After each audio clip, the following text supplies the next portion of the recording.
Today we're spilling the beans and we're answering all your questions about our life on the road. The truth and nothing but the truth. I'm Tammy and this is my husband Scott. We are two artists who, when faced with mounting health challenges, decided life's way too short. So we sold our home and most of our stuff to move into a home on wheels. And along with Gracie and Jasper, we've hit the road full time in search of new landscapes, experiences, and friends.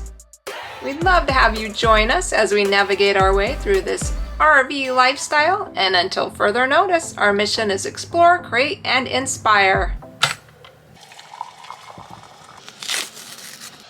My tea bag fortune. Every beat of your heart is the rhythm of your soul. All right, for better or worse, you asked, and we're going to answer every single one of your questions. Are you ready? Let's get this show on the road. All right. Burning daylight. All right. You just hang out back there, Gracie. She's going to hang out there, back there while we tell the truth. The camera doesn't look level. So we got some duplicate questions. So we're going to answer all the questions, but you may have asked the same question as someone else. Anyway, you get the gist of it. Craig asks, what is your favorite thing about the RV lifestyle? And what is your least favorite thing about the RV lifestyle? That's kind of a tough one to pinpoint. Let me think about that a second. I think my favorite thing about the RV lifestyle is the adventure of waking up in different places and having new experiences. Gonna see motive number 1. Welcome to Concord, Massachusetts. And my favorite part about the RV lifestyle has been all of the amazing people and friends we've made along the way. Good enough if I only did 2. Including Craig and Shelly. Hi, everybody. Hi. Yeah, what she said. That's what I meant. Yeah. We love you all. You're our favorite thing. Cheers. My least favorite thing, without a doubt, is being so far away from family for so long. You know, today we got letters from the grandkids and kind of pulling the guilt strings a little bit, telling us how much they miss us and when are we going to be back. And dear Grandy, I haven't seen you in a long time, so I made this for you. I miss you a lot. When I see you again. When will I see you again? Oh, boy. That's the hard thing about RV life right there. I wish that we could just transport ourselves there in an instant and then come right back. I agree. My least favorite thing is just missing the family, especially those little grandkids, and when they're having a hard time, any one of our family, it's not so easy just to stop everything because we're traveling or we're in different places, and it takes 2 of us to run the gig and not be able to just get home back to Colorado and help out or give them a hug when they need a hug. So that's probably the hardest part of RV life. And we also hate travel days. C Bliss 22 asks, if you could change one thing about your RV lifestyle choices, what would it be? Okay, I think I would choose to listen a little bit more to Tammy when I'm pulling out of campsites. Yeah, it's 100% my fault. Tammy told me to go the other way. I didn't do it. Hit a rock. I didn't do that pretty recently, and I've got a pretty big badge of disgrace on the back of the RV there. Thank you for admitting that you need to listen to me more. I'm glad we're filming that because that doesn't happen very often. She said go straight, and I knew I could make the right-hand turn, and I didn't make it. So tail swing. I choose to avoid tail swing from now on. No, you just said you chose to listen to Tammy more. Oh, okay. I'm right. It's basically what you're getting at is Tammy's right. A lot of the time. Okay, fair amount of the time. I'll take it. And for me, you just can't go back and regret things, but I would have been smarter about our purchase options and doing a little more inspection and you know, standing up for ourselves a little more before we left the lot, things like that. They didn't do anything. Nothing has been done. Just learn from those lessons and you do it better next time, right? Yeah, I think my best answer is I really don't have any regrets. I mean, everything happens for a reason. Yeah. And even when you blow it and make a mistake, you know, it's okay. It's gonna happen. Mark M wants to know, what are our ages? Oh no. I'm old and he's older, but we said we were gonna tell the honest truth, babe. I'm 49. And I'm 62. 13 years difference. I robbed the cradle. Mark, that's a direct question. Oh, Mark also wants to know, what's your favorite foods? I love these random questions that I didn't expect to get. Thanks, Mark. Yeah, I prefer Italian. He loves Italian food. I love Italian food. And I love a taco on any given day, but I love fresh seafood and fresh produce. We made a discovery today. It might not seem exciting to you, but when you can buy a boatload of fresh fruits and veggies for 20 bucks, it's pretty exciting. Like when we've traveled and we get fish caught that hour right out of the sea off of the local docks, that's my favorite.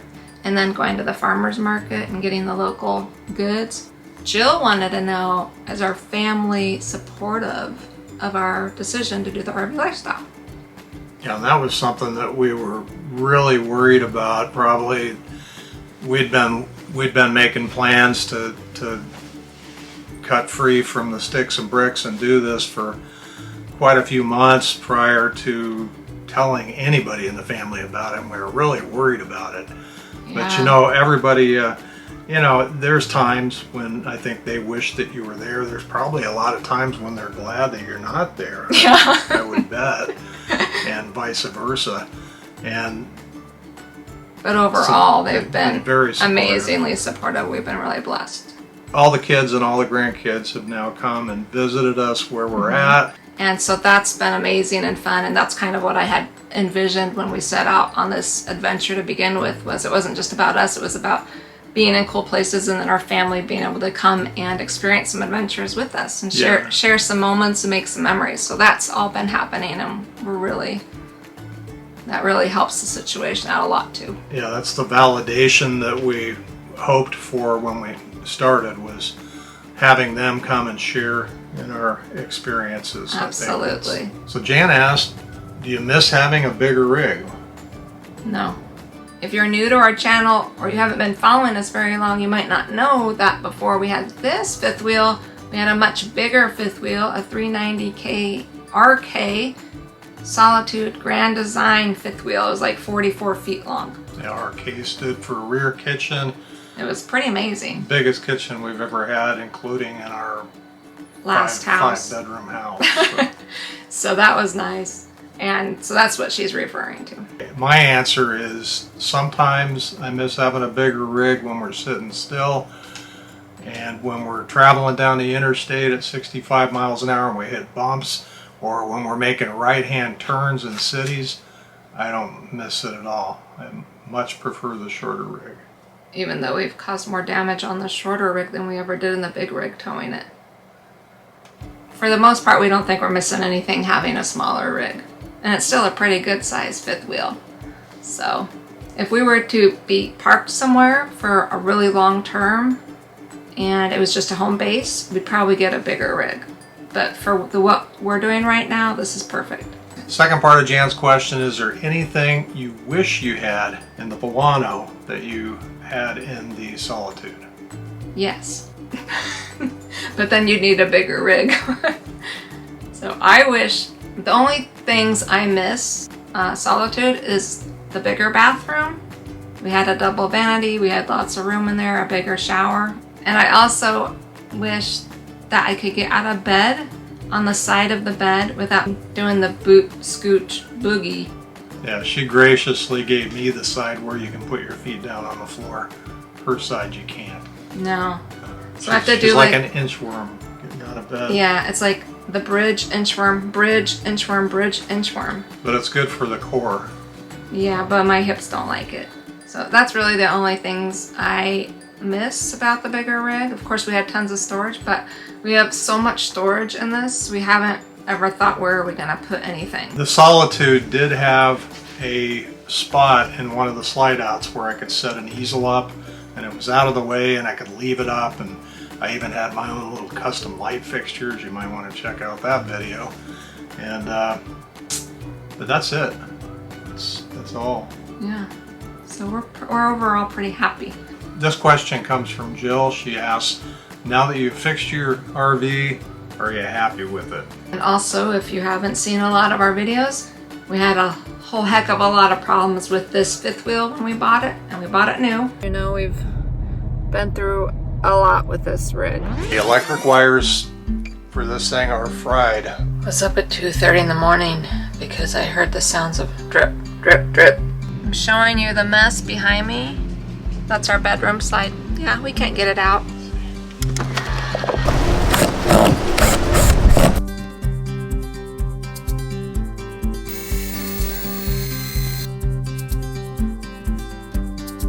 A car came up next to us and said our rear jack is this far from the ground.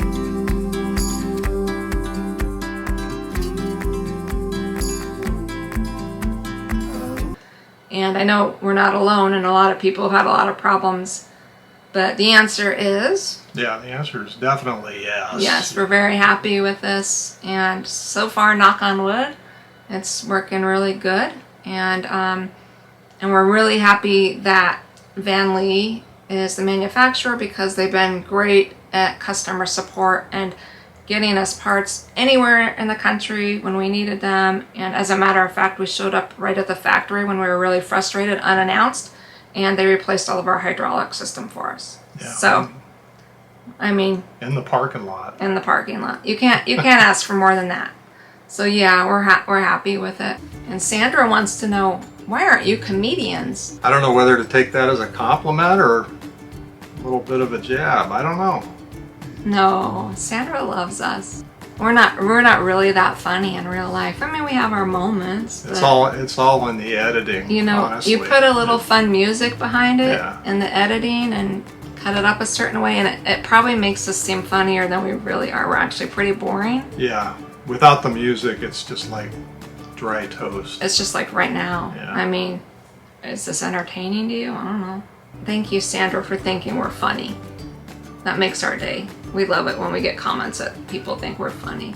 But if you meet us in real life, we probably won't be that funny. Just mourning ya. Auntie Lar asks, is it Auntie or Auntie? Hi, Auntie. Hi, Auntie. I'm gonna call you Auntie. She usually calls her aunts, Auntie. and I call my aunts I don't know. aunts. It depends on the aunt. Anyway.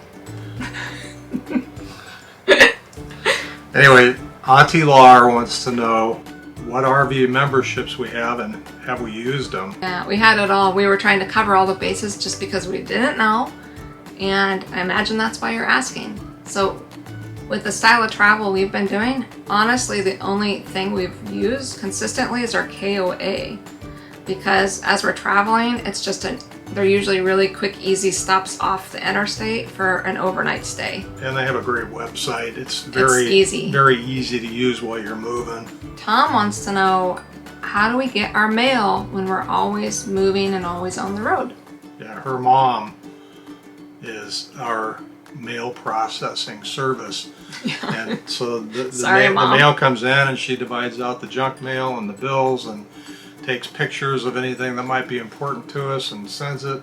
And then when we get to a long-term campground, one of the first questions we have is, you know, do you accept mail and packages? Can we get mail? And most places do. Yeah. A lot of places we've stayed longer term, you have an actual mailbox with a key. But there are services like Escapees and other mail services that will do the same thing. They'll sort your mail, they'll send you pictures, and they'll bulk send them to you wherever you're at. There's also Amazon drop boxes where you can pick up packages. So there's really lots of ways to get your mail. Yeah, thank you, Mom.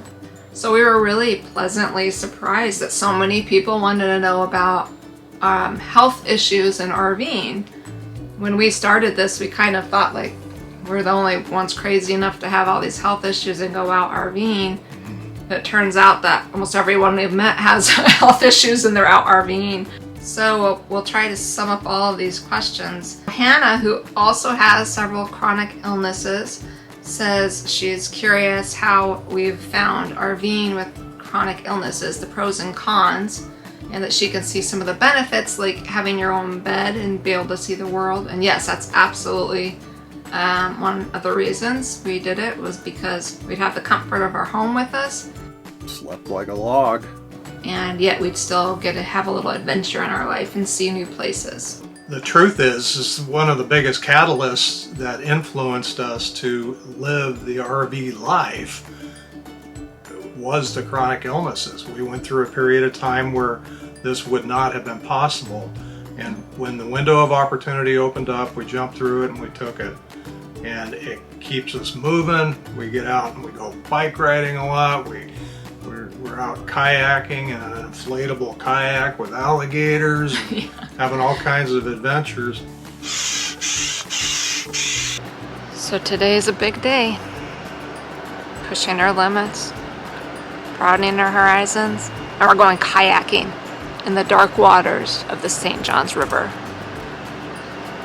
with the alligators. And don't forget, we're in an inflatable kayak. It's really pushing us to do more because we're so excited to be in new places that we want to get out and explore. And so I think it's keeping us moving a little more, even when we do hurt. But it's not to say that it isn't without challenges. On the flip side, we both have specialists in Colorado, and when you're not in the state that you're specialists in, it can create issues.